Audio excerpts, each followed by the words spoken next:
Hello again. For this week's vlog, I'm going to do a comparison video of 4 different bikes and how they 360. I'm curious to see how the 360 technique changes between a BMX, a dirt jumper, a trials bike, and a mountain bike. The BMX bike that I'll be using for this experiment is the Haro Lineage. It's the Ryan Nyquist Pro model. And I got this bike because it was a little bit longer in both the rear end and the front.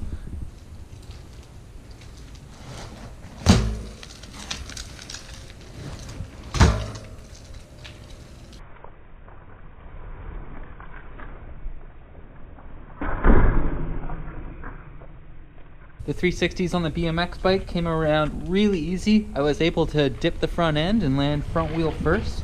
The geometry of the BMX bike is so short and high in the front end that you really don't have to exaggerate your movements very much to get the 360 around. Bike number 2, the dirt jumper. I expect this one will take a lot more body English to whip it around 360, but I know I can do it. I've done it before. My dirt jump bike is the Trek Ticket.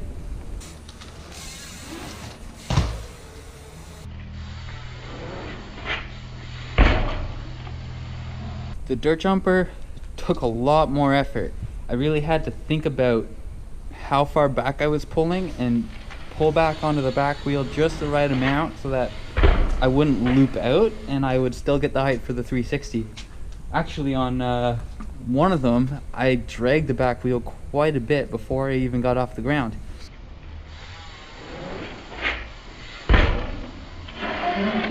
Up next is the trials bike.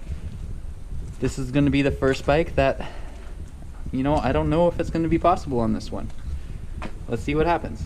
This bike has exactly the opposite geometry of the first 2 bikes that I did. It's long and low. This one is a Simtra ST1. I don't know if I can do it. Those 180s were as awkward as can be.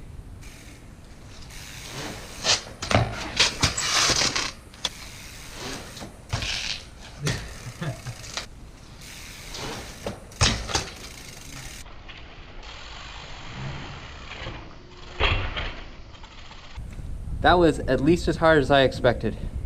It probably took me 15 tries before I realized that I could not get it any better. There was no point in continuing trying. The trials bike is so long that when you pull the front wheel up into the air, you have to delay for a second before you can initiate 360, and that delay kills all your momentum. But that's not what they're designed for. I'll be pulling this one out again when I want to ride some rocks. Last on the list is the Enduro Bike. For this one, I'll be using my Trek Remedy 9.9 that I've modified a little bit to suit my style.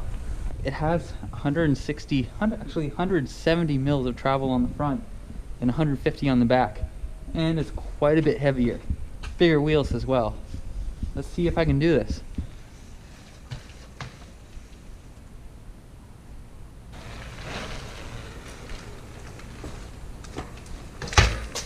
It's way easier to pull the front end up than the Simtra. That doesn't mean I'm going to be able to get it around though.